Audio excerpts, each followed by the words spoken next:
A goal without a plan is just a dream. Dreams are seen as make believe or something just in your imagination. Once you start applying a target with that and making a plan, then that dream all of a sudden becomes more and more of a reality, something that is attainable. And I want you to be able to take those dreams and turn them into goals and make a plan. Life is just a bunch of decisions. If you get really good at decisions, you can control the success a lot better of your life through your ability to make mindful, impactful, smart decisions. All knowledge derives or comes from experience. And then one of the members from the gym actually came into that cold room to buy his alcohol. And he's like, "Hey, what are you doing? I thought you were going to be this no booze thing." And I was like, yes, I am. I haven't grabbed any beer because I'm just looking for.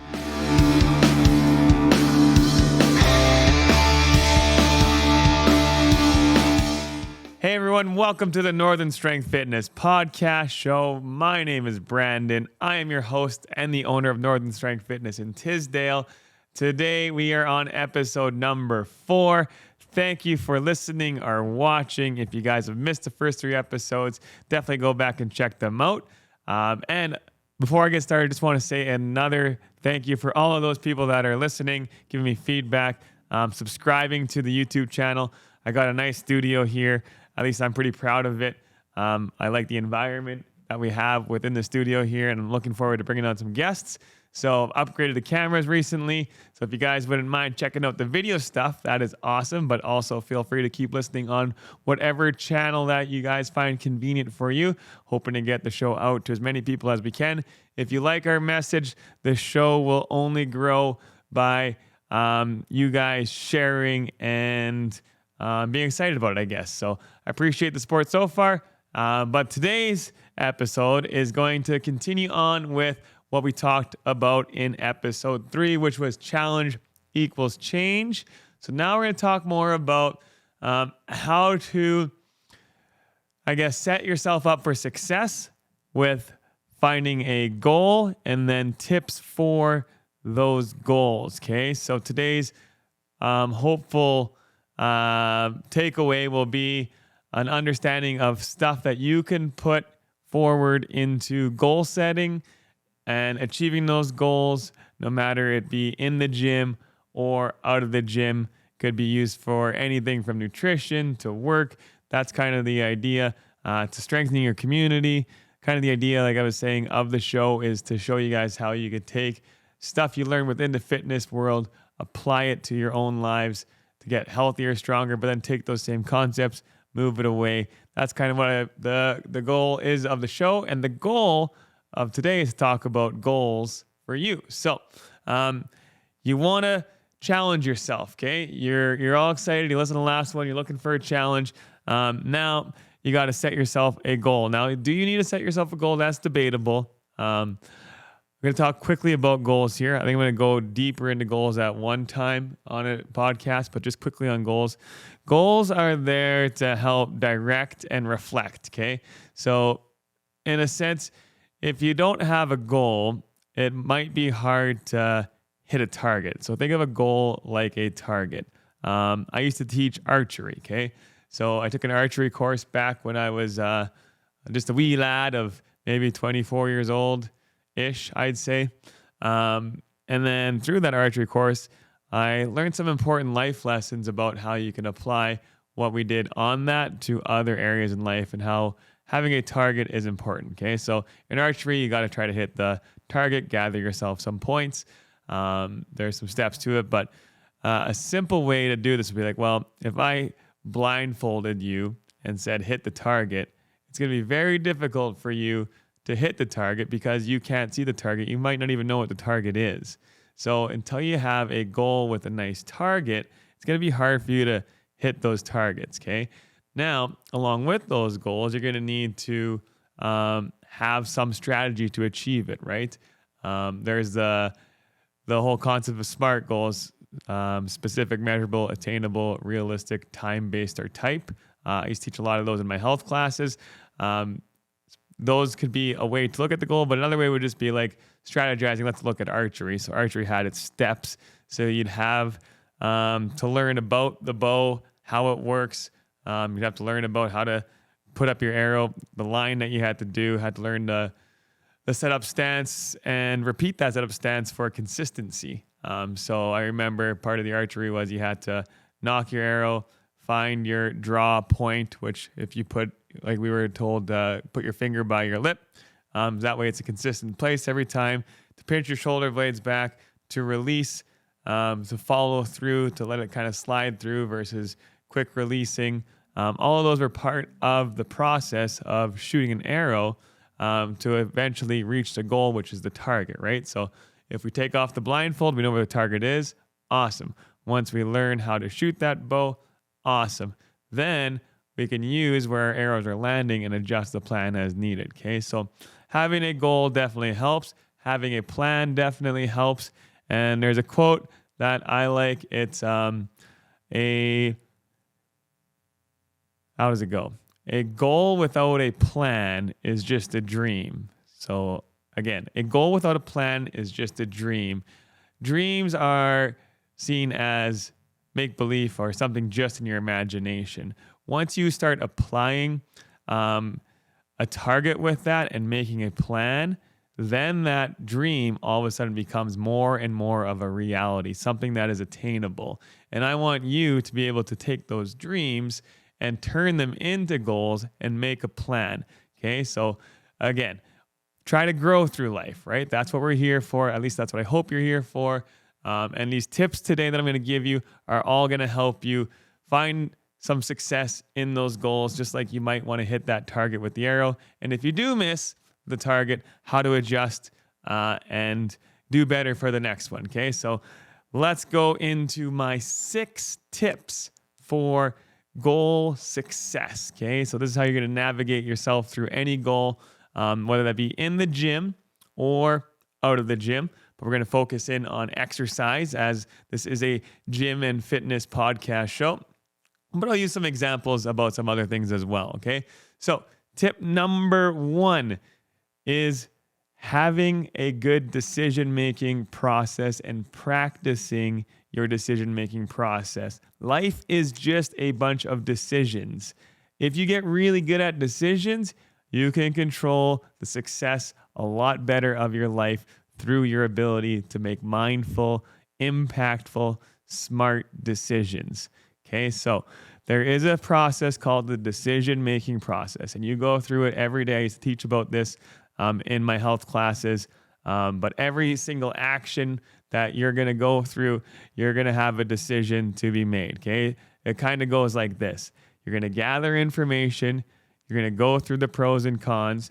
You're going to act or react on that. Something's going to happen based off of how you acted, and then there'll be a small reflection time so you can use and grow from that for the next time you are given that same decision. So what I used to do as a teacher, and if one of my students are listening to this, and you've been in a class where I've done this before, is I would go around and talk about like, hey, yeah, and then I'd crumple up a little paper ball, nothing like just maybe the size of like a grape or whatever, and I'd be talking about this, and then I would kind of toss it in the face of someone's, one of the students just kind of randomly just toss it, right, and see how they reacted. So in that instance, they would have to make a decision. So they'd see the ball coming at them, right? This little paper ball. So they're processing, they're gathering information. Now they're debating in that split second, what am I going to do with this ball? Why did this teacher throw it at me? All these things are going at it. Is this dangerous? Is it not? Is it going to hurt? They're processing that, and then they're going to make a decision, okay? Maybe they're going to try to catch it. Maybe they're going to try to knock it away. Maybe they're going to try to dodge it. Maybe they realize it's a piece of paper and they're going to just let it hit themselves in the face. Maybe they just can't react quick enough because they haven't had that decision. So with the decision, then comes the reflection, right? So they realize whatever they happen to do, they're like, oh, it's just a paper, laugh. And then I use it as an example of how that kind of process can be used in other aspects of life. So what today for the fitness focus is we'll talk about the Northerner race. So you might be signed up for the Northerner race, or you might not be. So you might have the decision to say, hey, I'm going to tackle this obstacle course race. What are the pros and cons of it? Pros might be, hey, it's going to be a challenge for me. It's going to be something fun, something social, something that's going to get me moving, something I can do with friends and family, something that I can do to build some community. All those are the pros. You're going to also then think, well, here are the cons now. Maybe it might be, for instance, I'm not good at running. What happens if it rains? What happens if I hurt myself? How much does it cost? Do I have time for it? So you're going to balance out those pros and cons in deciding whether you're going to go for the race or not. And then you're going to ultimately make the decision. So I hope, on the sense, for something that's going to be healthy for you, you decide to go with the healthy decision. Okay. So number one, when challenging yourself and then trying to be successful in goals, is to build some decision-making power. By the way, I'm going to talk about each of these more in depth going forward in the show. So if you want to hear even more examples and hear more about this stuff, definitely continue to listen on and subscribe to stuff like the YouTube channel. Okay. Number 2 tip is emotional kind of control, emotional awareness. So basically emotional health. If you are ever in a situation where your emotions are being triggered, whether that be happy, sad, angry, it's your ability to be able to act and react within that emotional state and how you handle it that's going to maybe determine the success of that thing that is going on in your life, or the goal that you're happen to go through, or long-term, short-term effects. There was like a thing I heard the other day.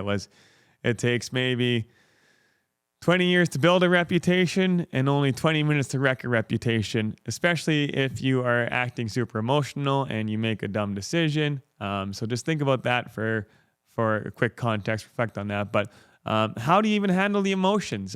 We've all gone through stuff in our lives. We will continue to go through stuff in our lives. It's important to reflect back on how you handled the emotions, and then to be aware that they're going to happen, not to neglect them, and to be thankful that that is part of one of the awesome things about being a human and makes life precious, is that we do have those emotional moments. It makes life more impactful, but also to reflect upon how are you going to still stay logical in those emotions, okay? Emotions. How are you going to still make good decisions despite being aware that, hey, maybe I am sad, upset, angry, extremely excited. How do I still calm down, right? Some examples might be, I don't know, like heartbreak, for instance. Okay. So we've all had a broken heart. I've had a broken heart. Maybe you haven't had a broken heart. But in a heartbreak situation, you can kind of go down the boo-hoo, cry, start talking negative to yourself, eat your pails of ice cream, lock yourself in your room, hate the world, hate the person, hate yourself, whatever that might be. Or you can use that emotion as fuel, as fire to reflect, grow, maybe go hit the gym. I know lots of people, when they get single, comment on a thing if you've done this before, or maybe not. That might be slightly embarrassing. But I know a lot of people, including myself, when they recently got single, it's like, all right, gym time, right? So using those emotions to maybe put towards a healthier option, fired up, angry, whatever the heck it is. There are healthier outlets, more logical outlets to do. Sometimes people are very irrational and they make a dangerous decision during their emotional state. Maybe it's drinking and driving, stuff like that. So I don't want you guys to do that. So be aware they're going to go there. Practice it with minor emotions. Always be aware of your emotions and just continually reinforce that you can still be logical and use emotions as fuel in a positive way. Tip number 3 kind of goes into that, and that would be to tackle these goals is going back to the target sort of situation, having a vision or seeing yourself even succeed. So having a vision of what success is going to look like and what you'll look like when you succeed. So kind of the vision of the plan and you succeeding along the way, but also what the end of you being successful looks like. So this goes down to lots of self-talk, lots of positive talk, seeing yourself go through it. And we'll use, again, kind of a couple different examples. Let's say you're an emotional person, you're scared about the race, but now all of a sudden you start to envision yourself running that race, training for that race up in August, right? Putting in the effort, the work, waking up early for those jogs, getting some fresh air, some awesomeness through that. So you are going to take your fear, your emotions, and maybe your fearfulness, and you're going to start to visualize yourself being successful along the way, and then envision yourself crossing that finish line, happy that you did it, right? Successful that you did the tackled all the obstacles, for instance. Start visualizing yourself in those successful moments, okay? That's going to help you then tackle those emotions we talked about in number 2, but it's also just a general thing to get used to, right? So if you come up with a challenge, those are some stuff you want to see yourself as successful. I was a hockey goalie for many, many years, and I was decent at it. I played some very competitive hockey tournaments and games. We won leagues. I was rated decently well in the province for being a goalie. And I remember one of the tips that I got from one of my goalie coaches was to visualize the saves before the shots even start happening, right? So sometimes when you're down there in the crease all alone and the play's on the other side and you're wondering what the heck that goalie's thinking of, sometimes I'd be thinking about, okay, as they come, if they come on the left side or the right side, what might that shot look like and how would I save it? So I would visually actually imagine a player coming and then doing a wrist shot to my glove side, and I would visually imagine myself saving it, right? I would then say, hey, what happens if he shoots blocker side? Here's how my body's going to move. Here's how I'm going to move. And then as the play did come towards me, you start going through all of those situations, kind of like that paper ball thing, right? So it's like you start to pre-plan how you're going to be successful. So someone who got the ball thrown at them in my class, let's say, who had played a lot of baseball, right, who was very athletic, they might have a quicker decision-making choice to then catch that ball because they're so in tuned and used to repeating those visualizations at practice that they have a higher chance at success of what they're doing. So that visualizing yourself successful is my third tip to help you with your goals. Okay. Now, tip number 4 is your environment. So we want to grow through life, not just go through life, and good growth usually requires a good environment. So if you're in the situation, for example, that you want to do this race, that you're curious, and again, I'm just using the race as kind of the main example here, but we'll talk about some other ones, and you're talking about doing it, but some people are like, oh, you got to run this far, or oh, you got to drive that far, or man, we lift weights, we don't do cardio. Well, that type of environment might not be the environment that's going to help you A, reach that goal, and B, become the healthiest version of yourself, right? Anyone that tries to, put limiting thoughts into your head, especially limiting thoughts that are going to limit your potential to experience life, go through life, grow through life, have a healthier experience, try new things, build communities, build yourself up. Those are the type of environments that you might want to look around and say, hey, is this a healthy environment for me to reach my goal? If it's not, you can work on those environments, right? So if your environment isn't super great, then you can switch it up, right? Another example might be maybe your environment and you at home is you only have up to 20-pound dumbbells at home. We get a lot of people like that at the gym. Hey, like I kind of only have this at home. I wanted to have some more challenge. So they come to the gym for the new environment because we have different tools there for them, right? Plus we have the environment of encouragement. We have trainers there for them. That's great. The small town environment versus the big community environment, right? There's perks to both of those depending on your goals, on what you want to do. Sometimes it's easier to find certain things in a larger community. Sometimes it's easier to find things in a smaller community. For example, we had the rodeo this weekend here in town, which is a big event, right? And I bumped into some people that were from out of country that have moved here recently, and they said, man, this is like in the big cities, right? This is like over when we were living in Toronto. I was like, yeah, it only happens once a year, but we kind of have our big parties where if you're looking for those types of things all the time, then maybe living in the city is the environment that you want, right? If you're not into those types of things and you like the more small community type events, like let's say a Northerner race or playing board games with your friends or going to a curling lounge or bumping into Sally at the store and Bob at the post office, then, your environment can dictate that. So your environment, which I'm going to do a big podcast on here soon, will be a way to help you with success. Okay. Next is discipline. Okay. So discipline is going to be that helping hand, especially when the motivation scale starts to tip down. So your ability to stay disciplined in life will far weigh the benefits of motivation. So motivation does dry up at points. Motivation is a great tool. And if you have it, use it, keep it, find motivation. It's an amazing tool, but you can't always rely on it because it does sometimes dip down, and that's where that discipline comes in. So your ability to build discipline comes from your actions, and it could be something small, it could be something big, but I like to start small and build big. So some examples might be, for the rodeo, we just talked about the rodeo.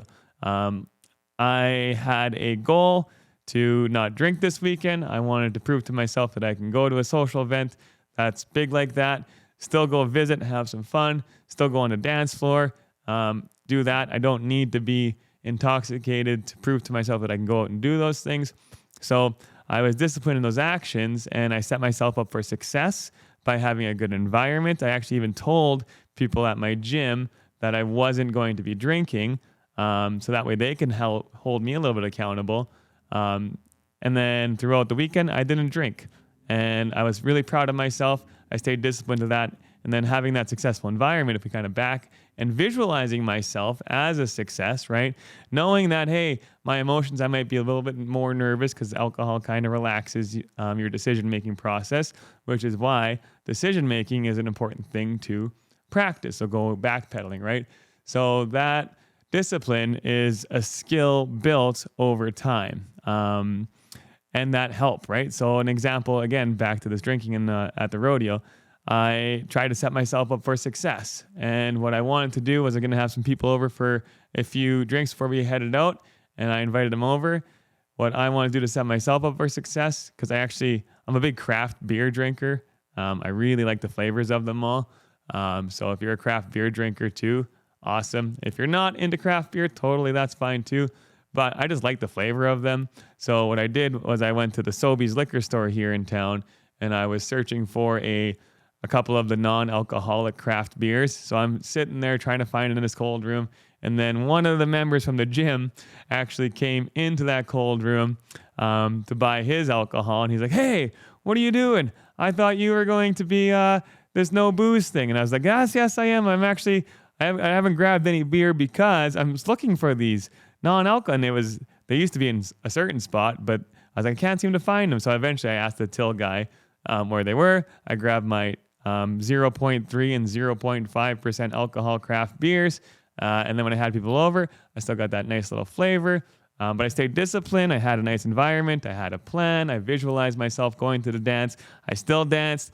I maybe got shut down once or twice asking a fairly cute girl to dance. But hey, that happens, right? You got to shoot your shots.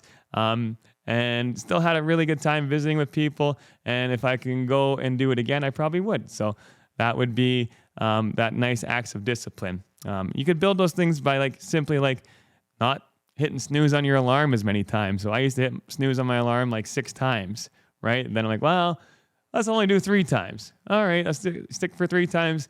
No, next time you're want to do it 4. No, I could do 3. And then I'll say, that's down to 2, right? Then sometimes it's down to 1. And you build that discipline through small little actions. Maybe it's weighing your food.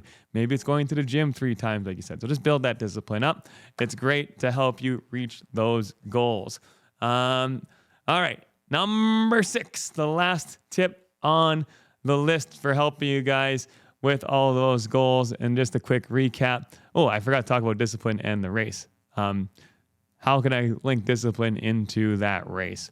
Discipline would be like training for the race, right? Committing to it, being prepared for the weather, showing up, completing it. All those types of things can add that discipline into it. And definitely the training, right? and committing to it by booking yourself in. That would be a nice disciplinary kind of thing, right? If you miss a training thing, then try to get in that nice routine to build that discipline. All right. So recapping, we've got decision making, we've got emotional strength, we've got a good vision, we've also got a nice healthy environment that's going to help you with that. We got to have some discipline in there, especially when the motivation's down.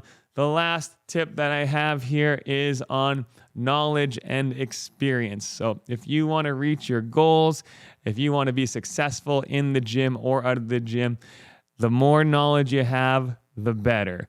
The more experience you have with that knowledge, even better. There's an old saying, I think Albert Einstein said this, all knowledge derives or comes from experience. So if you think about all the knowledge that we have today on this planet came from someone's experience that they were willing to document and share, right? And that's the source of all of what we do. So without knowledge, it's hard, or without experience, it's hard to gain knowledge. So sometimes you just got to go and try things, reflect on them. You can definitely still learn a lot on your own. There's a whole bunch of stuff out there on the internet. For instance, like this, you're probably hopefully learning a little bit of some stuff by listening to the podcast. Maybe you're learning a lot of stuff.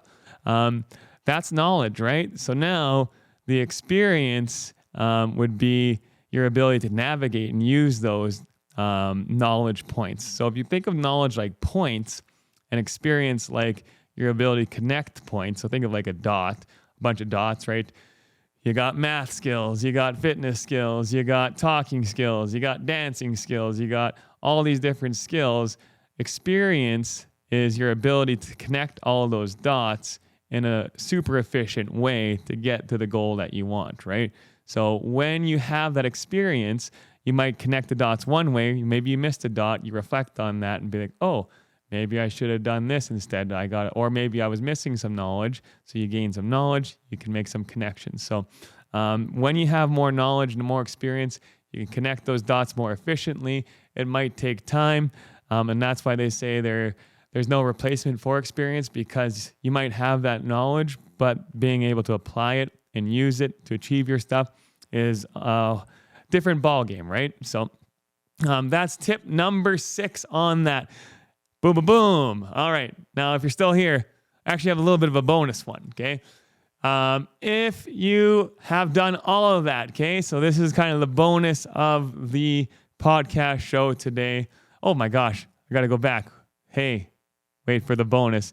I forgot to link it to the race, which I was trying to do. So knowledge versus experience. So you can research, obviously, how to run, right? How to do all these obstacles, there's a hockey shot accuracy station, for example. You can research how to do all of those things. You probably won't be very successful unless you actually go and do those things first. So, not saying that you couldn't be successful, right? But you'll have a greater chance of success if you happen to then apply your knowledge and experience them, right? So, it might be a training program at the gym, for example, like a snatch and a clean and jerk, right? I spent a lot of time watching videos on how to do those things, trying to do it throughout the gym, watching other videos, recording myself, reflecting on it, and then eventually I even took a complete full weekend seminar in Saskatoon last summer to gain even more knowledge. But the nice thing was I had a very experienced lifter who was able to give me a lot of feedback. And through my experience there, during those hours of training, I gained a lot more confident in what I was doing. I understood it a lot more, and I was able to perform the moves a lot better, and now able to even help more people with it, right? So again, if you kind of reflect on that example of the snatch and the clean and jerk, you get your knowledge, right? You got your experience. Discipline would be me training with it and keeping up with it. Environment would be the coach and other participants, which were all great, helping each other out. Visualizing myself being successful or even reflecting on that. Having emotional control so you don't get too frustrated, or to soak up that success and be happy. And then all the decisions and all the training and all the movements you got to do can get you into that one specific goal of a snatch and then improving that snatch. And then having that snatch as a target. Let's say you want to snatch 200 pounds one day, right? Maybe in order to get that, you got to snatch obviously 100 pounds first. You got to snatch 150 pounds. So having a plan of attack, all those things, they all piece together in it, okay? Now, for the bonus of this, the secret number 7 here with goals and challenges is reflection, okay? Kind of talked about it earlier slightly with the bow and arrow thing, but once you've gone through this process, whether you are successful or not, whether you fall off the wagon halfway or not, it still can be considered a win if you're willing to have a deep reflection about what happened there. Why were you successful? Why were you not successful? If you reflect on those 6 tips that I gave you just today and see, were you fully in control? Were you aware of those things? Were they all set up for you to be successful? Did you have the knowledge? Did you visualize yourself? Are you emotionally able to make good decisions, right? Did you weigh out your decisions? It's a lot of stuff to take in. The bigger the goals, maybe the more time you want to do that. The smaller the goals, the less time you have to focus on those 6. But that reflection piece is huge, because if you're able to learn something from it, then you're going to get into that nice cycle of at least gaining some experience, which can be applied for maybe re-tackling that goal or finding a different, maybe more appropriate challenge for yourselves, finding success, and then again, not just going through life, but to grow through life. So hope you guys enjoyed today's podcast. Again, thank you so much. Be sure to subscribe to all those channels. We're on YouTube. Like I said, I got this nice video studio, cool environment here that I'm happy to be sharing with. I got some guests planned. Now that I got 2 new nice camera angles, working on a 3rd camera angle actually here right away, so we can really amp these things up. If you guys don't mind leaving comments below, let me know how I'm doing, and let me know what you guys are interested in hearing about. Maybe even one of my friends suggested that I do this. So if you guys are still listening, even commenting a question or 2 below on a YouTube video would be great, because I can use those questions and maybe throw them in on the next podcasts. But yeah, that's going to be it. Hopefully that helps you guys understand at least my thought on setting goals for challenges, why it's important to have some type of target, and how to develop a plan, and then to use those tips to go achieve, or at least try to achieve those goals. And then even with achievement or failure, reflect on those goals, because that's how we're going to grow through life. Thank you again. Have a great day, and hopefully we'll see you guys in the Northerner race. Yeah. Peace out.